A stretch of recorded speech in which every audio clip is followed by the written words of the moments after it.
Doctor Arun, ये जो हम देख रहे हैं कि अब बिहार में पहले से ही संख्या बढ़ रही थी होली के बाद से, अब और बढ़ती जा रही है। भोपाल, दिल्ली, लखनऊ, महाराष्ट्र, मध्य प्रदेश, सब जगह हम देख रहे हैं कि तेजी से ये जो पेशेंट्स की संख्या है वो बढ़ रही है। लेकिन जो ये स्टडी है जिसकी हम बात अब से कुछ देर पहले कर रहे थे, जो ये दावा कर रही है कि जितनी तेजी से बढ़ा है उतनी तेजी से कम होगा, क्योंकि एंटीबॉडी ज्यादातर लोगों में डेवलप हो जाएंगे। आप इसको किस तरह से देखते हैं? देखिए, जो साइंस जिस तरह से काम करती है, कोरोना का पूरा ऑलमोस्ट 1 साल हो गया है। आपने देखा है दिल्ली की अगर मैं बात करूं, दिल्ली में चौथी या पांचवी लहर की हम बात करते हैं तो नवंबर में केसेस बहुत बड़े थे, दिसंबर जनवरी में केसेस बहुत कम हो गए थे, 100 से कम केसेस थे। तो लोगों में कहीं ना कहीं वो पैंडेमिक फटीग के बाद से हम कहते हैं कि थोड़ा थोड़ा सा रिलैक्सेशन आ गया। तो उसके बाद दोबारा ये सर्ज हुआ है। सर्ज के कई कारण हो सकते हैं। जो अभी surge all over north India और बल्कि वेस्टर्न इंडिया में भी हो रहा है, तो उसमें लोगों का जो थोड़ा सा उसके प्रति लापरवाह होना, पैंडेमिक फटीग का होना, वैक्सीनेशन की ड्राइव इनिशियली काफी स्लो होना, ये भी कारण हो सकता है। प्लस ये जो फेस्टिवल सीजन्स में या बाकी चीजों से हो रहा है। और उसके अलावा एक जो म्यूटेशंस की बातों में साइंटिस्ट करते हैं, वो भी अपने आप में बहुत ज्यादा फैल रहे हैं। मैं इस समय दिल्ली में बैठा हूँ और दिल्ली में जो हम लोग लगातार हॉस्पिटल्स को और यहाँ की स्थिति को मॉनिटर करते रहे, मेरा एक आपके चैनल के जरिए कुछ मैसेज है लोगों के प्रति। देखिए, जिन लोगों के ऑक्सीजन लेवल मेंटेन्ड है और आपके डॉक्टर आपको एडमिशन के लिए नहीं कह रहे, तो आप कृपा करके हॉस्पिटल्स में एडमिट होने की कोशिश नहीं करिए।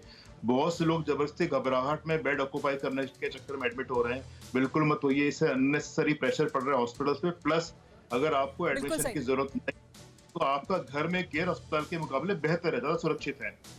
नंबर 2, दूसरी मेरी अपील अपने डॉक्टर भाइयों से भी है कि अगर डॉक्टर्स को मरीज प्रेशराइज करते हैं सपोज कि सर हमें तो उस प्रेशर में नहीं आना चाहिए।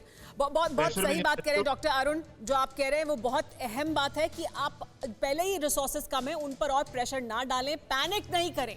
इलाज जरूरी सबको मिलना चाहिए, लेकिन पैनिक से स्थिति और खराब होगी, वो नहीं हमें करना है, बिल्कुल नहीं करना चाहिए। हमारे साथ एक और खास मेहमान जुड़े, डॉक्टर सुमित गुलाटी।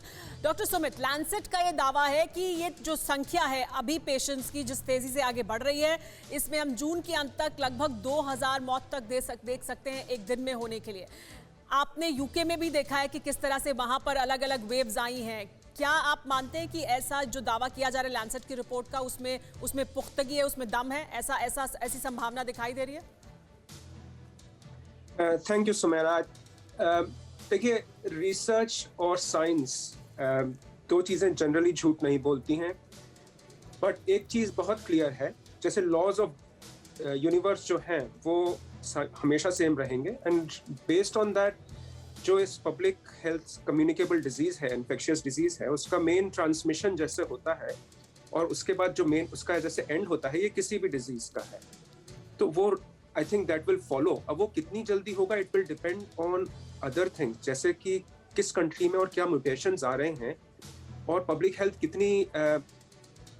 कितनी ज्यादा इम्प्लीमेंट की जा रही है और लोग कितने जागरूक हैं। आई थिंक एक चीज जो इंडिया में हुई है वो प्रॉब्लम सभी देख रहे हैं। अभी जो ग्राफ अगर आप देखें तो एक्सपोनेंशियल बढ़ रहा है। तो ये प्रॉब्लम रहते हुए हो सकता है कि जो दावा किया है लैंसेट स्टडी ने, वो most hopefully I think we hope कि वो सही हो, पर इट्स वेरी कंसर्निंग, बहुत वरिंग है जो सिचुएशन है अभी। और आई थिंक रिसोर्सेज जिस तरह से एलोकेट हो रहे हैं, अभी तो हम उस स्टेज पे हैं जहाँ की ये प्रिवेंटिव मेडिसिन नहीं होगा। ये हर्ड इम्यूनिटी जब तक आएगा तब तक बहुत देर हो चुकी होगी। तब तक इंडिया में जितने डेथ्स होंगे, इंडिया में जिस तरह से लोगों की लाइवलीहुड, लोगों की पर्सनल लाइव्स, हेल्थ इफेक्ट होगी, that has to be really focused on. And I think vaccination जो सिंगल डोज है, ये अभी बहुत एग्रेसिवली आगे बढ़ाना पड़ेगा।